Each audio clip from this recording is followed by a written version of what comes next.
বাড়ি লতিরাজ কচু এক চাষ পদ্ধতি কিভাবে জমি প্রস্তুত করবেন।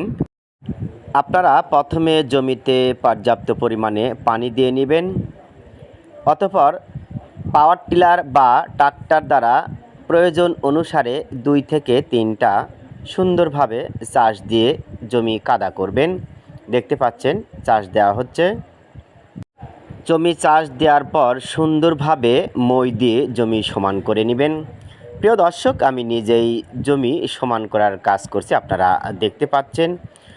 যদি উঁচু নিচু থাকে তাহলে উঁচু জায়গাকার মাটি আপনারা চেষ্টা করবেন নিচু জায়গায় তা দেওয়ার জন্য। আপনারা দেখতে পাচ্ছেন শতভাগ সফল বাড়ি লতিরাজ কচু এক চাষি কৃষক ফজর আলী পা দিয়ে জমি সমান করার চেষ্টা করছে। আপনারা চাইলে জমি সুন্দরভাবে সমান করে নেবেন। সার প্রয়োগ পদ্ধতি। জমি প্রস্তুতের সময় কোন কোন সার ওষুধ কী পরিমাণ প্রয়োগ করবেন। 1 শতকে 700 গ্রাম পটাশ, 500 গ্রাম টিএসপি এবং 100 গ্রাম ফুরাডান বা বাসুডেন আপনারা প্রয়োগ করবেন। এই 3 প্রকার সার ও ওষুধ সুন্দরভাবে আপনারা মিশাবেন যেন সমস্ত সার ও ওষুধ সুন্দরভাবে মিশে যায়। আপনারা দেখতে পাচ্ছেন আমি নিজেই তা মেশানোর চেষ্টা করছি। প্রিয় দর্শক, এই সার ঔষধের মিশ্রণ কখন প্রয়োগ করবেন। জমি চাষ দিয়ে মই দিয়ে সমান করার পর এই সার ঔষধের মিশ্রণ প্রয়োগ করবেন।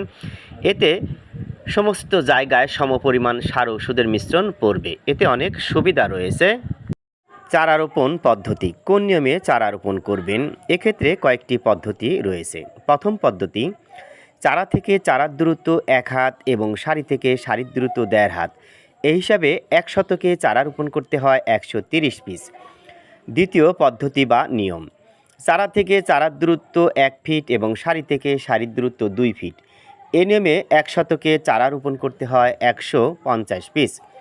প্রিয় দর্শক, আপনি যে কোনো পদ্ধতিতেই চারা রোপণ করেন না কেন, অবশ্যই আপনাকে সঠিক সময়ে সঠিক যত্ন নিয়ে বাড়ি লতিরাজ কচু একের চাষ পদ্ধতি এগিয়ে নিয়ে যেতে হবে।